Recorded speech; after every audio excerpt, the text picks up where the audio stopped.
Good morning बच्चों। आज की इस वीडियो में हम क्लास 10th का स्टैटिस्टिक्स चैप्टर को शुरू करेंगे।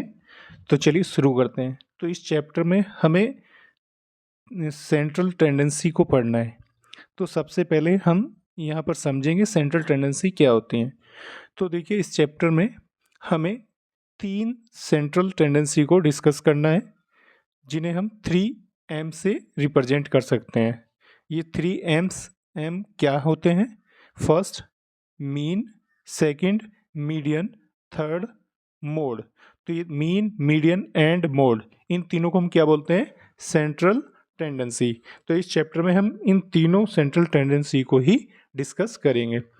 तो आइए सबसे पहले हम इन तीनों सेंट्रल टेंडेंसी में क्या रिलेशन होता है उसे समझ लेते हैं। तो देखिए, तीनों के रिलेशन को कैसे लिख सकते हैं।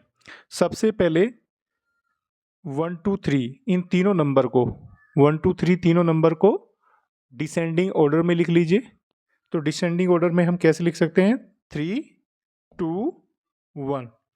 अब हम क्या करेंगे, देखिए, इन नंबर में एक इक्वेशन बनाएंगे। इक्वेशन का मतलब इक्वल का साइन लगाना है। तो आप बताइए, इन 3 नंबर्स में इक्वल का साइन हम कैसे लगा सकते हैं? तो देखिए, इक्वल का साइन हम ऐसे लगा सकते हैं, 3 इज इक्वल टू 2 प्लस 1। ठीक है, तो ये इक्वेशन बन गई। देख सकते हैं आप, 3 इज इक्वल टू क्या होता है? 2 प्लस 1। अब इसके बाद हमें क्या करना है? इसमें मीन, मीडियन, मोड लिखने हैं। तो देखो, इसमें सबसे जो बड़ा नंबर है वो कौन सा है? 3। और तीनों टेंडेंसी में जो सबसे बड़ा वर्ड है वो कौन सा है? मीन। मीन में तो 4 लेटर है। मीडियन में कितने लेटर हैं? 6। मोड में 4। तो सबसे बड़ा वर्ड कौन सा है? सबसे बड़ा वर्ड कौन सा है? मीडियन। तो हम 3 के साथ क्या लिखेंगे यहाँ पर? मीडियन। तो 3 मीडियन आ गया, इज इक्वल टू। अब हमें 2 के साथ क्या लिखना है? तो 2 के साथ हम पहले मीन को लिखेंगे या मोड को लिखेंगे? तो देखिए, दोनों में ही 4 4 लेटर हैं। मीन में भी 4 लेटर हैं, मोड में भी 4 लेटर हैं। तो 2 के साथ हम यहाँ पर क्या लिखेंगे? जो डिक्शनरी में पहले आता है। डिक्शनरी में पहले कौन आता है? मीन या मोड? मीन। ठीक है, तो डिक्शनरी में पहले मीन आता है, तो यहाँ पर 2 के साथ हम क्या लिखेंगे? मीन। True mean. और बाकी क्या बचेगा? मोड। तो उससे 1 के साथ क्या लिख सकते हैं हम? मोड। तो रिलेशन आ जाएगा 3 median is equal to 2 mean plus 1 mode. 1 को यहाँ पर हम छोड़ भी सकते हैं, क्योंकि 1 को लिखने की जरूरत नहीं होती है। तो हम इस रिलेशन को लिख सकते हैं 3 median is equal to 2 mean plus mode. समझ में आया बच्चों कि एग्जाम में क्वेश्चन कैसे कैसे पूछे जा सकते हैं? Question number 1, which of the following is not a central tendency. तो इनमें से कौन सी सेंट्रल टेंडेंसी नहीं है? कौन सी नहीं है? फ्रीक्वेंसी। देखिए, फ्रीक्वेंसी सेंट्रल टेंडेंसी नहीं होती है। ठीक है, नेक्स्ट क्वेश्चन क्या पूछा जा सकता है? Which of the following is a central tendency. इनमें से कौन सी सेंट्रल टेंडेंसी होती है? तो इनमें से सेंट्रल टेंडेंसी कौन सी होती है? मोड। ठीक है, और और भी इस पे क्वेश्चन पूछे जा सकते हैं। जैसे हमारे पास मीन, मीडियन, मोड, इन तीनों में से 2 की वैल्यू हमारे पास गिवन होगी और थर्ड वन की वैल्यू हमें फाइंड करनी पड़ सकती है। तो इस तरह के क्वेश्चन भी एग्जाम में पूछे जा सकते हैं। ठीक है, question number 3, which of the following is the relation between central tendency. तो देखिए, इनमें से कौन सा सेंट्रल टेंडेंसी में रिलेशन होता है? तो कौन सा होगा, देख के बताइए। तो ऑप्शन इसका ए करेक्ट होगा। 2 mean is equal to 3 median minus mode. ठीक है, क्योंकि राइट हैंड साइड से अगर हम मोड को लेफ्ट में लाएंगे तो क्या बन जाएगा? ये 3 median is equal to 2 mean plus mode बन जाएगा। तो इसका ऑप्शन नंबर ए करेक्ट होगा। बच्चों, आइए अब हम क्लास इंटरवल्स और क्लास इंटरवल से related 2 terms, class mark and class size को समझते हैं। क्योंकि मीन, मीडियन, मोड को शुरू करने से पहले हमें कुछ बेसिक चीज़ों का समझ लेना बहुत ज़रूरी है। तो आइए क्लास मार्क और क्लास साइज को समझते हैं। तो देखिए, कोई भी क्लास इंटरवल जो होता है उसमें 2 चीज़ें होती हैं, क्लास मार्क होता है और क्लास साइज होता है। ठीक है, क्लास मार्क कैसे फाइंड करते हैं? क्लास मार्क को हम xi से रिप्रेजेंट करते हैं। क्लास मार्क को हम कैसे फाइंड करेंगे? लोअर लिमिट और अपर लिमिट दोनों को प्लस करेंगे, उसके बाद दोनों के सम को 2 से डिवाइड करेंगे। ठीक है, तो हमें क्या मिल जाएगा? Class mark. उसके बाद क्लास साइज। क्लास साइज कैसे फाइंड करते हैं?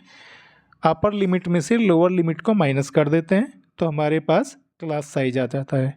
क्लास साइज को हम h से रिप्रेजेंट करते हैं। ठीक है, तो बड़ी लिमिट में से छोटी लिमिट को माइनस करते हैं। ठीक है, तो ये दोनों चीज़ें समझ में आ गई, क्लास मार्क और क्लास साइज। आइए इसको एक एग्जाम्पल की हेल्प से समझते हैं। तो देखिए बच्चों, हमारे पास ये एक डेटा गिवन है। इस डेटा में 50 स्टूडेंट्स के मार्क्स को रिप्रेजेंट किया गया है। तो देख सकते हैं आप, इसमें फर्स्ट कॉलम में मार्क्स गिवन है जिसको हम क्लास इंटरवल्स बोलते हैं, और सेकंड कॉलम में नंबर ऑफ स्टूडेंट्स गिवन है जिन्हें हम फ्रीक्वेंसी बोल सकते हैं। ठीक है, तो इस डेटा में जो फर्स्ट क्लास इंटरवल है वो क्या है? 0 से 10। सेकंड क्लास इंटरवल क्या है? 10 से 20। उसके बाद थर्ड क्लास इंटरवल क्या है? 20 से 30। उसके बाद 30 से 40, 40 से 50, 50 से 60, 60 से 70, और लास्ट क्लास इंटरवल क्या है? 70 टू 80। तो ये हमारे पास क्लास इंटरवल है। फर्स्ट क्लास इंटरवल की फ्रीक्वेंसी 2 है, सेकंड क्लास इंटरवल की फ्रीक्वेंसी 6 है, थर्ड क्लास इंटरवल की फ्रीक्वेंसी 17 है। तो आप यहाँ पर देख सकते हैं सभी क्लास इंटरवल की फ्रीक्वेंसी हमारे पास गिवन है। अब देखिए, हमें क्लास इंटरवल्स की दो चीज़ें फाइंड करनी होती हैं, क्लास मार्क और क्लास साइज। तो अगर हम फर्स्ट क्लास इंटरवल की बात करते हैं 0 से 10 की, तो इस क्लास इंटरवल का क्लास मार्क कैसे फाइंड करेंगे? हमारे पास फॉर्मूला क्या होता है? Lower limit plus upper limit by 2। तो इस क्लास इंटरवल की लोअर लिमिट 0 है, अपर लिमिट 10 है, तो दोनों को सम करेंगे। ठीक है, और 2 से क्या करेंगे? डिवाइड। तो क्या आ जाएगा? Class mark 5।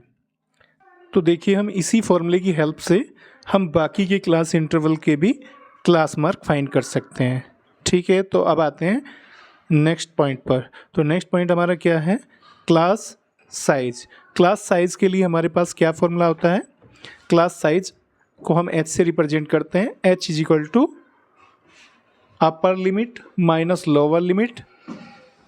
ठीक है, तो अपर लिमिट में से लोअर लिमिट को हमें माइनस करना होता है। तो अगर हम फर्स्ट क्लास इंटरवल की बात करते हैं तो फर्स्ट क्लास इंटरवल की अपर लिमिट 10 है और लोअर लिमिट क्या है? 0। तो इसका क्लास साइज क्या होगा? 10 माइनस 0 इज इक्वल टू 10। हम यहाँ पर देखिए, बाकी की क्लास इंटरवल्स का भी हम क्लास साइज फाइंड कर सकते हैं। सभी क्लास इंटरवल का क्लास साइज यहाँ पर क्या होगा? 10।